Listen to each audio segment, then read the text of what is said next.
और चलिए अब आप मेहमानों के पास वापस आएंगे, लेकिन नक्सलवाद के मुद्दे को लेकर के बस्तर आईजी कर रहे हैं प्रेस कॉन्फ्रेंस। क्या कुछ वो कह रहे हैं, सुन लेते हैं। और उसके भी राउंड्स, काफी सारे लिटरेचर और दैनिक उपयोग की जो सामग्री होती है वो बरामद हुई है, जो डिस्प्ले पे आपके राइट में रखा हुआ है। ये बहुत ही सक्सेसफुल ऑपरेशन था, पिन पॉइंटेड इंटेलिजेंस था अपने पास। फोर्सेस ने काफी बहादुरी के साथ काम किया। टेरेन की चुनौतियां थी, काफी घना वेजिटेशन है वहां पे, साथ ही साथ 2 दिनों तक नक्सलों को घेरे में बनाए रखना अपने आप में एक चुनौती थी, जिसको हमारे बहादुर जवानों ने गंभीरता और बाखूबी से अंजाम दिया है। सर्चिंग अभी भी जारी है, आज रात में भी फोर्सेस वहां तैनात हैं और विशेष जो अपडेट होगा उसको कल दिया जाएगा। सर, एक बड़ा नक्सली जो 1 करोड़ का इनामी नक्सली है वो भी मारा गया है। जो इनपुट्स प्राप्त हो रहे हैं, जो सूचनाएं प्राप्त हो रही हैं, कोई बड़ा कार्डर मारा गया है।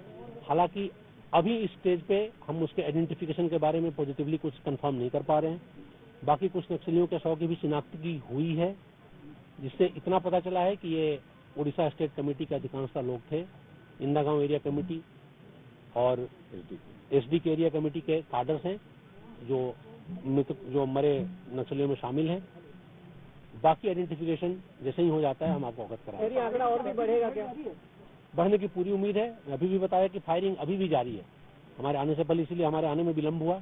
हमारे एसटीएफ के साथ और कोबरा के साथ अभी फायरिंग चल रही है वहाँ पर। सर, हमारे जवान सुरक्षित हैं, क्योंकि घायल होने की भी खबर मिली। 2 जवान घायल हुए थे, कल एक कोबरा का जवान घायल हुआ था और आज एक एसओजी का। दोनों सुरक्षित हैं, दोनों रायपुर में उनका उपचार चल रहा है, उचित स्तर पे सारे उपचार चल रहे हैं और मुझे लगता है कि वो बहुत जल्दी स्वस्थ होकर पुनः मैदान में हाजिर होंगे। सर, इस क्षेत्र में टोटल स्ट्रेंथ कितनी थी और ये कितना बड़ा क्षति नक्सलियों की? नक्सलियों के लिए बहुत बड़ी क्षति है। सीनियर कार्डर और बाकी सारे मेंबर्स मारे गए हैं यहाँ पे। डॉक्यूमेंट्स जो हैं उनकी ऑर्गेनाइजेशनल जो एरिया में बढ़त करनी थी उसके बारे में चर्चाएं हैं। पंचायत चुनावों के लेकर चर्चाएं हैं। मुझे लगता है कि जो उनके मंसूबे थे उस पर काफी गहरा प्रहार हुआ है और अभियान जारी है। तो भालूडीह जो है बहुत ही दुर्गम क्षेत्र बताया जा रहा है, हो सकते हैं।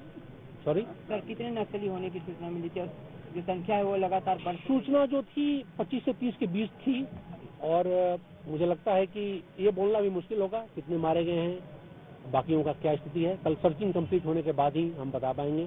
जैसा कि मैं बताया, एरिया काफी दुर्गम है, पूरे एरिया में माइंस और आईईडीज लगे हुए हैं, तो हम काफी संभल कर हम लोग सर्चिंग कर रहे हैं, इसीलिए सर्चिंग में देरी हुई है और इसलिए आज भी बॉडी आने में देरी। क्या चुनौती माने सर? इलाका जो है भालूडीह वो काफी पहाड़ है, जाने का रास्ता नहीं है, हमारे जवानों को किस तरह चुनौतियों को पार करना पड़ा वहाँ? चुनौतियां काफी हैं। मैं आपको बताना चाहूंगा कि हम छत्तीसगढ़ के टोपोग्राफी को देखें तो ये जो एरिया है इसका हिल काफी डिफिकल्ट माना जाता है।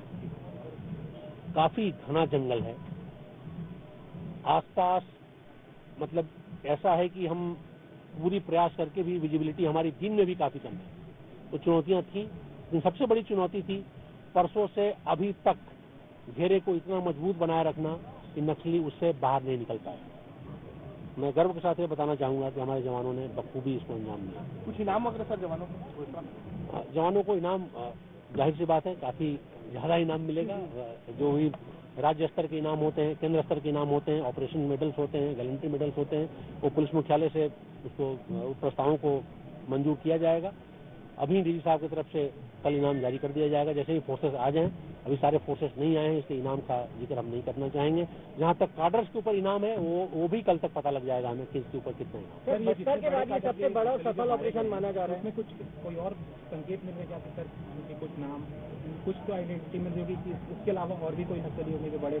आइडेंटिटी कंफर्म नहीं हुआ है, तो एज रिस्पॉन्सिबल गवर्नमेंट ऑफिशियल मैं उस पर भी कमेंट नहीं करना चाहूंगा। जैसे ही हमारी प्रोसेस पूरी हो जाती है वेरिफिकेशन की, हम लोग कल बताएंगे उसके बारे में। सर, ये बस्तर के बाद सबसे बड़ा हथियार बरामद माना जा रहा है। काफी बड़े हथियार बरामद हुए हैं, जिसमें कई हमने देखा कि ऑटोमेटिक वेपन है। क्या कुछ बड़ी रणनीति थी नक्सलियों का? नहीं, ये जो ग्रुप है ये सामान्यतः इस क्षेत्र में रहता था। जाहिर सी बात है पिन पॉइंटेड इंटेलिजेंस नहीं मिल पाता था। इस ग्रुप के बारे में इनपुट्स बहुत बार मिले, बहुत बार ऑपरेशन हुए, पर सफल नहीं हो पाए हम लोग। इस बार अच्छा ऑपरेशन था, घेरेबंदी अच्छी तरह सफलता मिली। सर, ये क्या क्रॉस कर रहे थे उस समय आप लोगों को पॉइंट मिला? नहीं, बॉर्डर से करीब 10 किलोमीटर अंदर है, तो बॉर्डर क्रॉस इनका करने का कोई इरादा नहीं दिख रहा था। ये घेरे में मौजूद थे, वहाँ पे इन्होंने डेरा जमाया हुआ था। डेरा कुछ दिनों से था, कितना दिन रहता उसके बारे में बोलना उचित नहीं होगा। कितने दिन उनकी उसके बारे में हमको जानकारी नहीं है। ड्रोन वगैरह क्या क्या आधुनिक चीजों का इस्तेमाल हुआ? सॉरी, ड्रोन और क्या क्या आधुनिक क्या क्या आप लोग क्या जितने हमारे पास आधुनिक हथियार हैं, जितने टेक्निकल गैजेट्स हैं, सबका इस्तेमाल किया गया। जाहिर सी बात इतना बड़ा ऑपरेशन हो रहा था तो आप सब जानते ही हैं। सर, ये छत्तीसगढ़ और उड़ीसा बॉर्डर पे ये गरियाबंद जिले की अगर हम बात करें तो यहाँ पर अब क्या माना जाए, नक्सलियों की मौजूदगी या बहुत कम हो चुकी है, अब ये यहाँ से बाहर पलायन कर रहे हैं? नक्सलियों की मौजूदगी अन्य क्षेत्रों के हिसाब से देखें तो कम है यहाँ पे, बस्तर के हिसाब से देखें तो, बट इतनी कम भी नहीं है। इतने भारी संख्या में मारे गए हैं जैसा कि इंटेलिजेंस है और हमारा असेसमेंट भी है कि ये लोग इसी एरिया में अक्सर रहा करते थे। इस बार लक, प्लानिंग, इंटेलिजेंस तीनों का जो संयोग हुआ उसके आधार पर सफलता मिली। तो क्या सर ये मान लीजिए ब्रीडिंग ग्राउंड है इनका, ये अपने आप को रिग्रुप और अपने आप को डेवलप करने के इलाके से इस्तेमाल? तो कोई भी नक्सल आउटफिट और ऑर्गेनाइजेशन जो है वो लगातार अपने पैर पसारने की कोशिश, अपने ऑर्गेनाइजेशन को बनाने की कोशिश करते रहता है। तो जाहिर सी बात ये भी वो कोशिश कर रहे थे।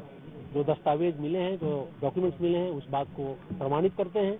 इनकी तरफ से काफी ज्यादा पांव पसारने की कोशिश की जा रही थी। पंचायत चुनाव को लेकर विरोध के लिए तैयारी की जा रही थी। तो बस्तर आईजी के द्वारा एक्सप्लेन किया जा रहा था कि किस प्रकार से पूरा जो नक्सलियों के को घेरा किया और सुरक्षा कवच इतनी मजबूती से तैयार किया गया कि इतने घंटों में भी वो बाहर नहीं निकल पाए। जवानों के हाथ बड़ी सफलता लगी है।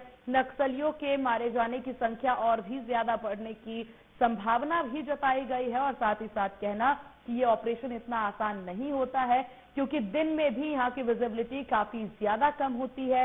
ये पूरे जो जगह है ये काफी ज्यादा भयावह है और यहाँ पर बच पाना भी काफी ज्यादा मुश्किल है। हर जगह पर आईडी लगाए गए हैं नक्सलियों के द्वारा और इस सब से बच करके जवान जो हैं इस पूरे ऑपरेशन में सफलता हासिल के लिए जी तोड़ मेहनत करते नजर आ रहे हैं और आगे बढ़ते हमारे जवान जो हैं नजर आ रहे हैं। अभी तक 16 नक्सलियों के शव जो हैं बरामद किए गए हैं क्योंकि इन नक्सलियों को पूरी तरीके से घेर लिया गया है सुरक्षा जवानों के द्वारा और उसके बाद इस पूरी कार्रवाई को अंजाम दिया जा रहा है। हालांकि नक्सलियों को लेकर के राज्य सरकार और केंद्र सरकार के द्वारा जिस तरीके से कदम उठाया जा रहा है इसे काफी सराहनीय माना जा सकता है।